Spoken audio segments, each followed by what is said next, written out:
Welcome to Module 8 of the UWM Biosafety Training, Biosecurity and Emergency Preparedness. What is biosecurity? Biosecurity is the principles and practices we implement to keep pathogens, recombinant DNA, and modified organisms secured away from animals, people, and the environment. Biosecurity doesn't just include high-risk and high-consequence pathogens. It can also include those typically handled in BSL-2 laboratories that, when in the wrong hands, could be of danger to others.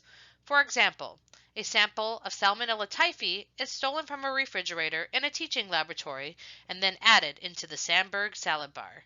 This would be a large problem at a large scale for our institution. That is why it's important to think, it's 2 a.m. Do you know where your infectious agents are? There are steps you can take to keep your laboratory secure at all times. Keep your doors locked. Do not prop doors open. Invest in freezers and refrigerators that lock to secure your infectious agents. Restrict the access to your laboratory space and report any suspicious behaviors you may encounter in your laboratory building. Animal facilities follow all required guidelines and laws for containing and securing animals. The University of Wisconsin-Milwaukee, as a receiving grant institution from the National Institutes of Health (NIH), is required to adhere to the NIH guidelines for research involving recombinant and synthetic nucleic acid molecules. Part of the compliance is to maintain a set of spill guidelines for researchers and instructional staff to follow in the event of a biohazardous spill or exposure event. All spills or exposures that involve recombinant DNA or synthetic nucleic acid molecules must be reported to the NIH Office of Science Policy. The implementation, communication, and training of these guidelines is the responsibility of the principal investigators, deans, directors, lead course teaching faculty, or lead clinical laboratory managers overseeing personnel in a laboratory setting at UWM. They are also responsible for ensuring there is a biohazardous spill kit available for such events and properly maintain their spill kits, or designate a responsible person to oversee this task. If you have a biohazardous spill outside of containment, which means outside of a containment enclosure like a biological safety cabinet, these are the steps we recommend you follow. First, alert and evacuate all personnel in the laboratory. This is important because we want to minimize the exposure to infectious aerosols, particularly in BSL-2 and higher laboratories.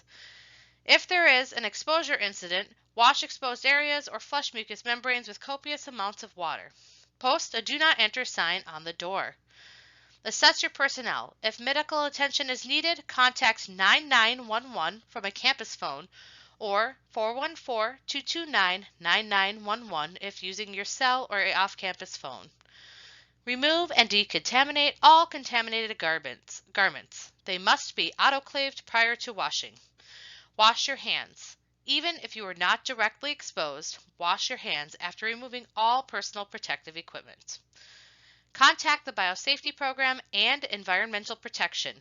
If necessary, call 9911 for campus police and emergency personnel from a campus phone, or 911 from a cellular or other non-campus phone. Wait for at least 30 minutes before re-entry to the laboratory to allow the aerosols to dissipate. Don your PPE upon re-entry, including a disposable lab gown, mask and eye protection, and double gloves. Only trained personnel should clean up the spill. Disinfect the spill by covering the spill with disinfectant-soaked paper towels and pour an appropriate amount of disinfectant solution around the spill, for example, a 1 in 10 dilution of bleach. Take care as to not create aerosols while pouring. Let stand for at least 20 minutes. Remove all broken glass using the tools that you have available, including tongs, broom, and dustpan, rather than your hands to pick up any sharps or broken glass whenever possible. Transfer all contaminated materials into an autoclave bag for decontamination. Finally, wipe down the entire area with disinfectant, including autoclave bags, disinfectant container, and other contact surfaces. Remove and discard all PPE, autoclaving them as necessary prior to disposal. Make sure you decontaminate yourself. Wash your hands and, if necessary, shower using soap and antimicrobial agents and water. Decontaminate all of the wastes that may have been generated from the spill. Report the incident, preferably within 24 hours, which should be done by the PI, or alternatively report it to the PI for reporting to the Biological Safety Program, and use the online first report of the biological exposure or release form online. When a spill occurs inside of containment, there is a lower hazard to the personnel present in the lab space. However, the proper disinfection and decontamination of the containment area is necessary to ensure that personnel are not exposed after the event and maintain future functionality of the containment engineering controls. A properly functioning and up-to-date biosafety cabinet should contain potentially hazardous biological aerosols from spills within its unit on its own. Therefore, it is extremely important to have your biosafety cabinet checked annually. It is the responsibility of the principal investigator to have a well-developed SOP in place for the operation and cleanup of a biosafety cabinet, as well as spill procedures, which are required in any approved research protocol. The following are the general procedures. First, stop work. Immediately stop all the work, but leave the biosafety cabinet or hood blower fan on during cleanup. Communicate the spill by notifying other personnel in your lab of the spill in the containment. Make sure you're wearing the appropriate PPE to clean the spill. Flood the spill with disinfectant-soaked paper towels and pour an appropriate amount of disinfectant solution around the spill. Wipe down all surfaces using paper towels and appropriate disinfectant detergent. Then, decontaminate the drain pan by flooding the work surface and draining the pan the drain pan with disinfectant and let it stand for at least 20 minutes. Wipe up all excess disinfectant and empty the drain pan into a collection vessel with disinfectant. Flush the drain pan with water and remove the drain tube. Make sure that all biohazards are decontaminated by transferring the materials into an autoclave bag for decontamination, wiping down the autoclave bag, disinfectant container, and any other contact surfaces with disinfectant before moving them for decontamination. Remove all contaminated PPE and autoclave prior to disposal in an autoclavable biohazard bag. Finally, wash your hands thoroughly with soap.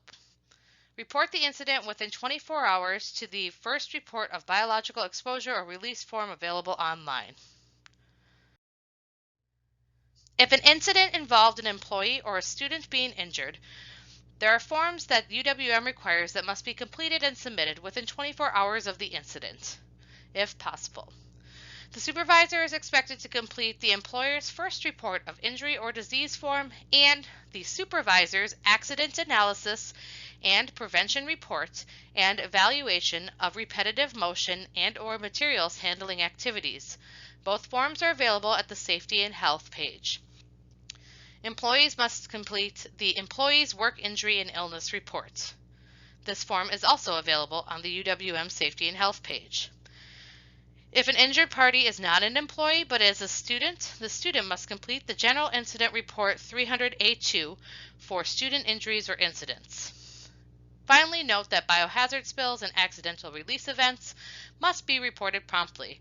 Spills can create additional risks to surrounding personnel, the public, and/or the environment. Spill events and accidental release incidents can initially be reported through the UWM First Report of Biological Exposure or Release Event form online.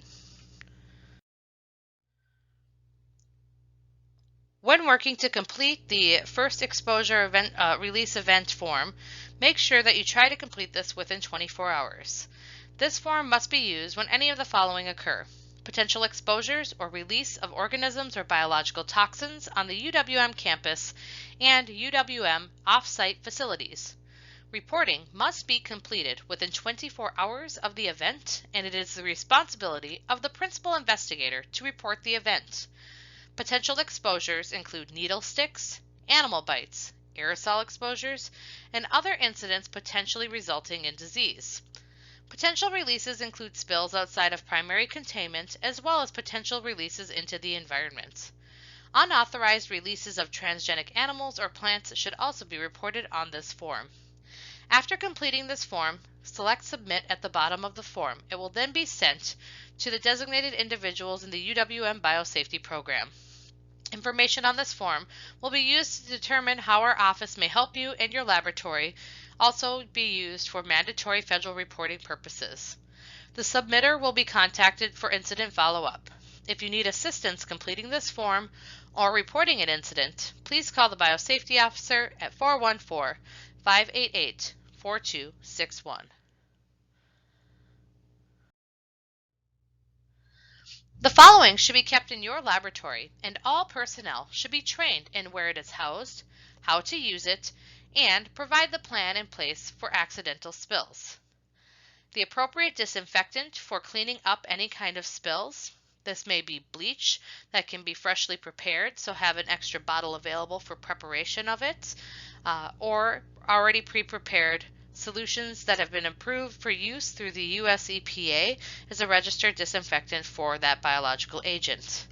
Absorbent materials should also be included. There should be, at a minimum, a sufficient quantity of paper towels on hand to soak up the maximum volumes necessary. There are other absorbent pads available, but paper towel will suffice. Make sure you have extra PPE available when any kind of accidental exposure might occur if you do not have it available. Also, it may be prudent to have respiratory protection on hand in the case of spilling something that may aerosolize. Signage must be available for posting until aerosols have settled. Autoclavable bags must be available for removing and autoclaving out any contaminated biological materials. Biohazard labels and sharps containers should also be available for collecting sharps and for labeling any materials as biohazardous. Remember to be safe. S represents SOPs, Standard Operating Procedures. Read them, understand them, follow them, modify them if they do not work 100% of the time. A is for be aware. Keep your hands off of your face. Limit what you touch. Check your gloves regularly while working, and wash your hands. F is finish what you start. Do not leave messes behind, and store all biohazards properly. Finally, E is for emergency awareness and education. Know your exits. Know all spill and emergency protocols. Have a phone available for emergency calls. Know what you're handling and be educated in what can happen if you're exposed or you expose others to the materials being handled. This concludes Module 8 of the Biosafety Training Series. This also is the end of all biosafety training modules. At this point, you will be asked to complete a short quiz for Module 8 and then a final survey before completing the entire course. You will then be provided an automatically generated continuing education certificate for completion of the course. Thank you again for joining us for biosafety training.